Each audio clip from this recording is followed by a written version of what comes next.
राम प्रसाद की अकेलेपन की दौर थी और उस दौर में उन्होंने गाना लिखते चालू जब किए गए, मायने तो उसे आविर्भाव दिए गए, लेकिन जब घर लौटते थे, जो जीवन के वो दिन थे उनके लिए, जो शायद घर में परिस्थिति भी ऐसी है, जो साधक रात जाते थे, जो किसी तरह गाना सेवा करने के बाद आविर्भाव लिखते थे।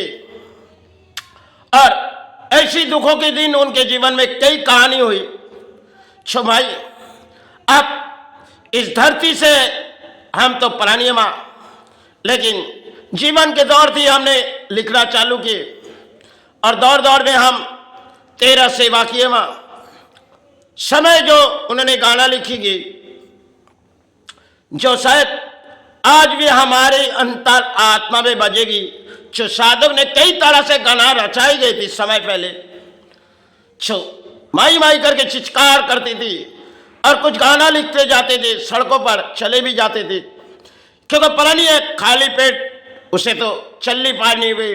फिर भी उन्होंने से माई से ही कहती थी, माई आज जो बीते जा रहे, कल कोई भजन के सहारे हो जाए।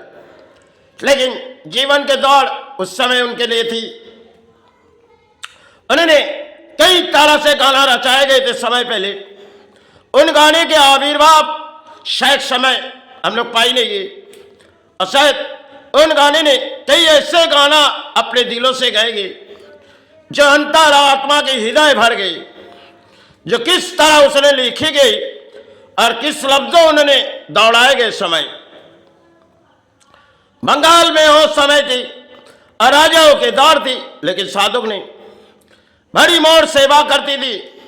और समय के दौर में साधक बंगाल पर आए थे, जिस राज्यों में कई गुरु आए, लेकिन साधक राम प्रसाद ने बड़ी दुखों के जीवन के वो कहानी थी, जो शायद सेवा तो माई के करते थे, लेकिन जीवन के दौर में वो भी प्राणी थी, संतान थे, परिवार थे, लेकिन खेल माई रचाई गई शायद।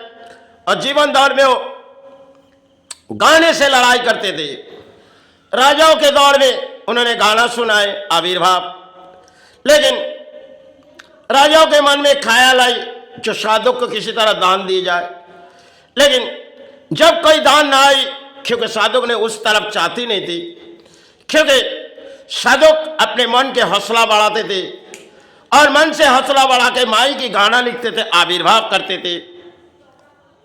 समय उस दौर के हमारे लिए वो कहानी होगी। आज के दौर में उन्होंने किसी तरह सड़कों पर चले जाते थे, क्योंकि पापी पेट है और भजन की जरूरी है और संतान है, परिवार है। दिन की वो कहानी थी, शायद आज से करीबन 350 साल के ऊपर भी बीते गई।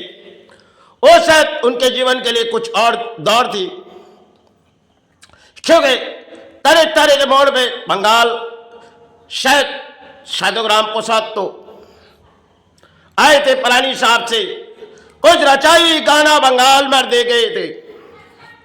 और वो जाने के बाद बंगाल पर काफी समय बाद ठाकुर आए उस गंगे के घाट, जहां उन्होंने साफा करके गए, क्योंकि साधक अब तुम्हारी गाना तो पूरी तरह तैयार हो गई, महीने के लिए लगी। तुमने एक काम करो साधक, आने वाले दिन शायद तुम्हारे गाना अब तो नहीं बज रही, लेकिन आने वाले दिन बजेगी। और तुमने एक काम करो साधक, तुम अपने घर से बाहर से उस गंगे के घाट चले जाओ और उस घाट को थोड़ी सी साफा करके आओ, फिर कोई आए उस सेवा वहां पर फिर चला जाए। तो साधक राम प्रसाद ने जितनी उस गंगे पर डुबकी लगाई, मैंने उसे कहने लगी, देखो साधक, अब तुम्हारी रचाई हुई गाना तो शायद समझ ली नहीं, अब तुम्हारी बारी है हमारे चरण आने की, क्योंकि तुमने जो लिखी गई शायद राजाओं के पास गई साधक, लेकिन राजाओं ने तुम्हारे परिणाम तो सुनी, लेकिन तुम्हें कोई दान नहीं दिए। साधक ने कही, देखो भाई, ये हमारी तकदीर की खेल थी, हमने तो पूरी तरह से लिखे गए। लेकिन मैंने कही, देखो साधक, अब तुम्हारे वक्त है, तुम तो परनीय, तुम्हें अपने चरण आनी है, लेकिन उस घाट को पूरी तरह साफा करो और लौट आओ अपने घरों में। तो साधक ने उस परिणाम गए जहां दुखिना स्थान बनी। एक समय के लिए एक कहानी थी जो हम जान नहीं पाएंगे।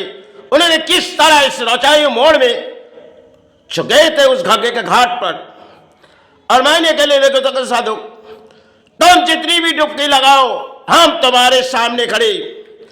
तुम जो कहते हो हमारे संग में कोई नहीं, लेकिन देखो तुम्हारे संग में तो हम हैं, और तुम पता नहीं है तुम्हारे धरती पर कुछ जीवन के सहारे साधु।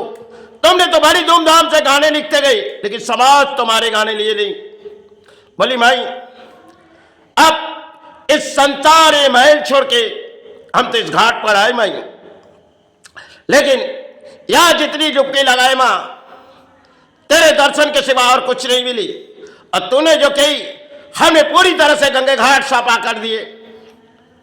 तो मैंने कही देखो साधु, तुम्हारी चाहत थी कुछ गाना, उन्होंने तुमने तो किए, तुमने जो किए गए तुम्हारे कंठों में हमने आविर्भाव दिए गए। तुमने रचाई गाना बंगाल को दे जाओ, और समय किसी और आएगी। इस घाट पवित्र घाट होगी या कोई स्थान बनेगी साधु, तुम रचाई खेल खेले जाओ साधु। तो साधु ने एक ऐसी मोड़ थी जिन्होंने इस बंगाल पर आए थे, गरीबों के और दिन थे उनके लिए, फिर भी उन्होंने रोज कहती थी माई आप सेवा तो करते जा रहे माई, लेकिन पढ़नी है भोजन है और संतान है परिवार है माई। लेकिन रात जितने बीते गए साधु कई तरह से कहानी गाना रचाएंगे जो समय दौड़ किस तरह हमारे बंगाल को समझाएगी। उन्होंने ऐसी गाना लिखी जो डूब दे रे मोर काली बोली गोभी रत्ना करो अगर जल। इन्हें ऐसे तरह तरह के गाना उनकी हृदय में बजी। उन्होंने भरी मोर उस गाने के रचाई खेल हमारे समाज को दिखे गए। कुछ ऐसे गाना पाए गए थे जिन्होंने दुखों के छाया आ जाएगी इंसान के जीवन में, मन में खुशियां चली जाएगी, क्योंकि साधु ने किस तरह रचाए हुए गाना हमारे बंगाल को दे गए थे। आज समय के वो कहानी नहीं है, क्योंकि साधु ने उस परिणाम गए थे जहां घाट के भले अपने घरों में सेवा करती थी। दिन की वो बात थी, एक ऐसी बात थी जो साधु बड़ी मोर गुजर रही थी, लेकिन सारे कुछ नहीं आ रहे थे, क्योंकि काफी दिन हो गए साधु के घर में एक रचाई कहानी चले जो घर में कोई भजन नहीं, लेकिन साधु के आंखों पर आंसू आ रहे जो माई आप कैसे चलाए संसार और कैसे चलाए परिवार। क्योंकि जब हम परिवार के बीच में जाते तब अपने जीवन में कुछ कहानी हो जाते। तो साधु ने संतान के बारे में भी सोच रहे, संतान को भोजन है, और 20 सड़कों पर 3-4 दिन गुजर गए लेकिन कोई सहारे नहीं आए। तब साधु ने रात भर माई से कहने लगी माई अब थोड़ी कोई सहारे दे माई। क्योंकि माई ने उनके अंतर आत्मा की बात सुन रही, और साधु ने बड़ी मोर माई से कहते जा रहे, रात बीते जा रहे कि भाई आज सुबह हो जाएगी, कुछ सहारे पहुंचा दो माई, लेकिन हम चले जाएंगे माई। तो साधु ने कई सुबह घर से लौट गए, क्योंकि माई की सेवा करके अब भरी दोपहर हो चुकी, कोई सहारे नहीं आ रहे। साधु ने भरी आंखों पर आंसू पड़ी जो भाई आज तो बड़ी दोपहर हो चुकी भाई, कोई सहारे ना मिले भाई, अब तो परिवार को क्या कहेंगे, अब संतान हुआ खाली पेटे।